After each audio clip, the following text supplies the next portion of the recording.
E aí? Hoje a gente vai mergulhar de cabeça numa pergunta que, olha, com certeza já passou pela cabeça de muita gente. Sabe aquela voz interior, aquele empurrãozinho que a gente sente na hora de tomar uma decisão importante?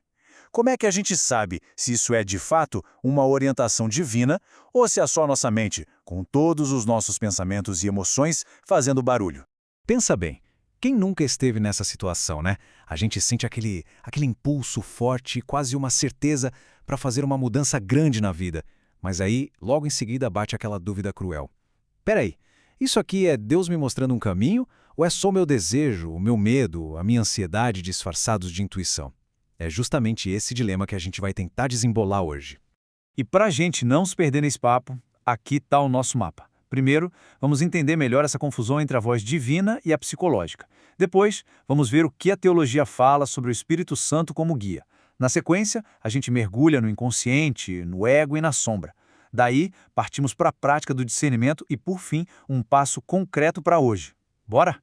Ok, então vamos começar. A grande pergunta que fica no ar é: de onde vem essa voz interior? E para a gente tentar responder, não tem jeito. A gente precisa olhar para dois lados: o teológico, para entender como Deus poderia se comunicar, e o psicológico, para a gente desvendar os segredos da nossa própria mente. Então, vamos começar pelo lado da teologia.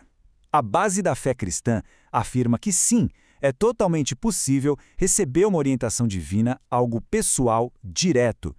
E o personagem central para a gente entender como isso aconteceria é o Espírito Santo.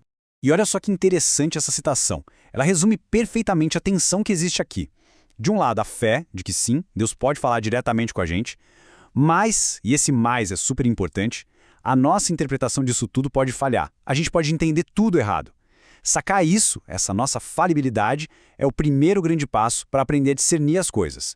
Dentro da teologia cristã, o Espírito Santo não é visto como uma força ou uma energia, sabe? É uma pessoa divina, ativa, com papel muito claro. Ele age convencendo do pecado, regenera, aplica a obra de Cristo e mais, ele guia a pessoa num processo de santificação contínuo e distribui dons para fortalecer a igreja. Ou seja, é uma presença superativa e pessoal na vida de quem crê.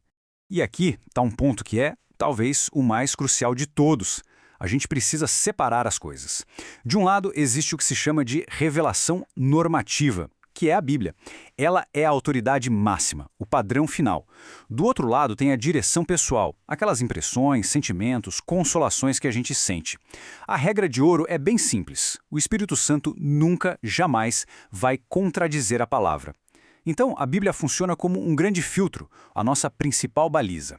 Muito bem, agora a gente vai mudar um pouco a lente. Vamos sair da teologia e entrar na psicologia, para entender que outra voz é essa que disputa a nossa atenção. E para essa parte da viagem, a gente vai pegar emprestado os insights de um cara chamado Carl Jung, que tinha umas ideias fascinantes sobre o nosso inconsciente. Então, o que seria essa tal de sombra do Jung? Pensa assim, é tudo aquilo que a gente reprime, que a gente não quer admitir que tem. Sabe, fraquezas, desejos meio esquisitos, instintos, inseguranças. É o nosso lado B, aquele que a gente esconde até de nós mesmos. E é importante dizer, a sombra não é necessariamente má, mas ela está lá e ela quer ser ouvida. E é aí que mora o perigo. Segundo Jung, reprimir essa sombra é como tampar uma panela de pressão e ligar o fogo no máximo. Uma hora, vai explodir. E como ela explode? Em forma de impulsos muito fortes, meio confusos, que, adivinha só, podem ser facilmente confundidos com uma orientação divina. Entende a confusão?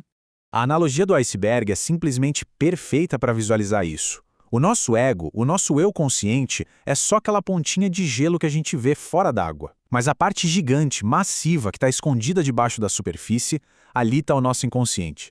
E a sombra faz parte desse gigante submerso, influenciando tudo que a gente faz, mesmo sem a gente perceber. Ok, já vimos a voz do espírito e a voz da sombra. A pergunta de $1 milhão é: como a gente diferencia uma da outra? Como separar o sinal do ruído? A resposta está numa palavra: discernimento. E isso é uma habilidade que se desenvolve. Exatamente essa a questão. Com essas duas forças tão potentes falando dentro da gente, como é que a gente faz para saber quem é quem? A resposta não é mágica, não é um sentimento misterioso. É sobre usar ferramentas práticas para investigar de onde vêm esses impulsos. E aqui a gente tem um framework bem prático, em 3 passos. Primeiro, o teste da Escritura. Essa direção bate com o que a Bíblia ensina ou vai contra? Segundo, o teste da comunidade. Pessoas sábias, maduras na fé, olham para isso e confirmam? E terceiro, o teste dos frutos. O resultado disso é algo bom, como amor, alegria e paz, ou está gerando mais ansiedade, confusão e egocentrismo? E essa tabela aqui ajuda a gente a colocar as coisas lado a lado. Olha só a diferença na motivação. A voz do Espírito busca glorificar a Deus, servir. Já a projeção da sombra quer glorificar a si mesmo, satisfazer desejos escondidos. E a emoção? Uma traz paz, humildade, a outra ansiedade, urgência, orgulho. O resultado de uma é saúde, edificação, a outra leva à confusão. É quase um checklist para a gente começar a se ligar nessas diferenças. E eu gosto muito dessa ideia do teólogo Amos Yong. Ele diz que discernimento não é uma coisa que a gente faz uma vez e pronto, para uma decisão específica. É uma hermenêutica da vida. Que nome bonito, né? Significa que é uma prática constante. É aprender a ler, a interpretar o que acontece dentro da gente o tempo todo. Legal, teoria entendida. Mas e na prática? Como a gente pode começar a aplicar isso, hoje? Vamos para um passo bem concreto. A ideia é criar um novo hábito, a pausa para o discernimento. Antes de sair agindo naquele impulso forte, respira, para um pouco. E nesse tempo, consulta a palavra, conversa com a comunidade e avalie os possíveis frutos. É simples, mas olha, pode transformar tudo. E para a gente fechar, fica aqui uma provocação. E se o grande lance do discernimento não for sobre acertar sempre, sobre ter a resposta correta para tudo? E se for, na verdade, sobre a própria jornada? Uma jornada para dentro, de aprofundar o autoconhecimento e, ao mesmo tempo, uma jornada para cima, de aprofundar a confiança em Deus. Fica aí para a gente pensar. Valeu pela companhia nessa exploração.